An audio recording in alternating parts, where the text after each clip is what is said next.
I think the things you go through make you who you are. Mm-hmm. And in my journey, like there's certain things that I'm not really, I don't even let it into my system like that. I think depression is a luxury. Wow. Because where I'm from, you can't afford to be depressed. You got to pay the bill, right? Right. So you gotta go to work. You gotta get up. You gotta go do what you gotta do. You got people right now that's at work don't feel like being there, but they got responsibilities, so they feel uncomfortable while they're working, while they're doing what they gotta do. Like, when these guys get in a slump and they just decide that they're not gonna do anything, I'm like, where they do that at? Right. Even when you're on the street, you got a pack. You just decide not to come outside. Yeah. They're gonna beat you. You're gonna beat to death. I think the only thing that separates people is passion. Right, and having the ability to focus on something, to work on it, will allow you to work hard enough to be good enough at it. That's the Kobe Bryant run. He outworked those people. A lot of people in the league perform according to their paycheck. So they're like, I ain't getting that money, let them do it. Kobe was there every day. Yeah, and that's what separates him and makes him special to us in a different way, even after he's gone. A lot of us are in circumstances when you're starting where there ain't no plan B. Shit gotta work. Don't work, what's gonna happen? So if you're in that point and position, you go, what's working? And you start to get influence or you sway to what's actually working at the moment.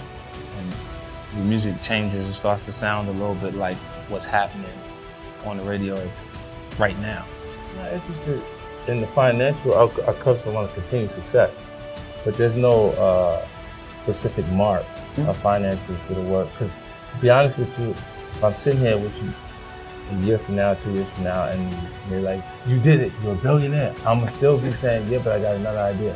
I got a new idea, and it's what I think is representation of a person who's truly ambitious. Because ambition isn't a learned behavior, it's a part of your natural character, and you'll always find something to be passionate about, or a new goal, or a new. You see guys sell companies $5-6 billion and go, yeah, okay, now what's the next?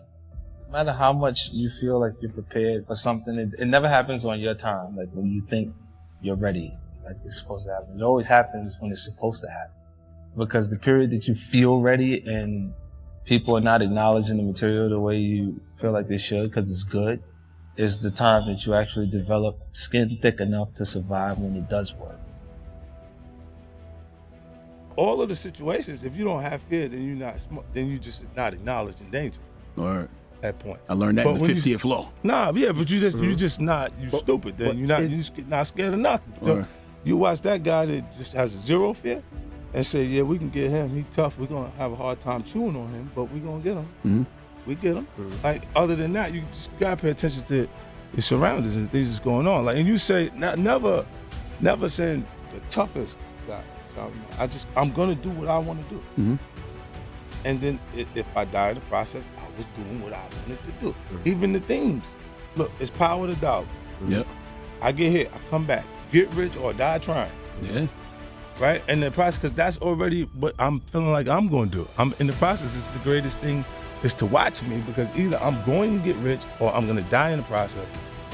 And this is what I'm going to call it right. Well, when you're in life-threatening situations, it makes you a little more conscious of death.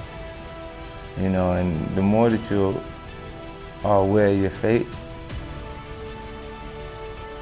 the higher the probability you have a chance to live. So you're a little more free. Like I go into what Robert kind of identified as the core of my power, is me being in business situations and being the person with the least fear at the table. And that's because I weigh these things up against my biggest losses in my life. So, like, the loss of my mom is the biggest thing that I've experienced. So walking into a room, even at the worst possible scenario, it won't damage me to the point or hurt as much as that hurt it. So I'll go in there in a secure space, able to speak and ask the questions, and I'd rather feel like I'm unaware for the moment within those quarters than to feel like I'm unaware in a losing situation. Things happen. I feel like you can will yourself into a good space. Mm-hmm. Things that are meant to happen will. As you believe in yourself enough, you can help yourself learn. You can inspire yourself in different ways where you can actually discipline yourself. you know, to the point that you can become good enough. Like from 97, like when I started writing, it was full time. Like every day I was writing music because I had no choice. If I was gonna stop hustling, then how was I gonna provide or continue the lifestyle that I created for my son's mom, my son, and myself? You can't have any success without jealousy, without envy, or entitlement. Right? Entitlement being the scary part because it's growing in someone you love. It's hard for you to see those things, the changes. These are loved ones. These are people that are around you that like relatives. You can't choose. You can't choose them. The interesting thing is when we pray for success, we don't pray for jealousy. We don't pray for envy. We don't pray for entitlement. And we can't have those things without success. And this is what changes the relationships around you from the start. Because I want everybody to come with me. Because we went on the road. By the time we got for the tour, I said, I can do whatever I want as long as I keep working. They look at you and say, damn, boy, you're young. Why your clothes look so old? I'm like, oh, man, why you gotta say that? It's just, they would say stuff to me and then they look out for me, but in a different way. Like they give me, here, you know what that is? Know what to do with it? It's all right. Anybody bother you, tell them I get it to you. And there's some guys that were big enough in the neighborhood for them not to whoop me for selling. You know, so it kind of got me started early. I was like hustling since I was like 12. Look at this. I didn't have cars or nothing like that at that point because this was the first month I didn't have anything. Right. I had $800 a month for my responsibilities, the rent and stuff. So I went on that tour. Following that, by the time I came back, it was $38 million there, and no idea what I was going to do before then in tax time. That's crazy. So it was like we went to work, like really work. I was like, what you going back for? You want to go home? Right. We didn't have at home. Right. You going back there for? Like, you know what I'm saying? Like, you want to go home? Like, that was a threat.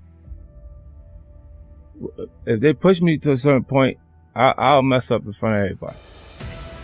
Yeah, I have the capability to just go there because it's just the way I'm brought up. Like I never ran from anything because I had nobody to go to.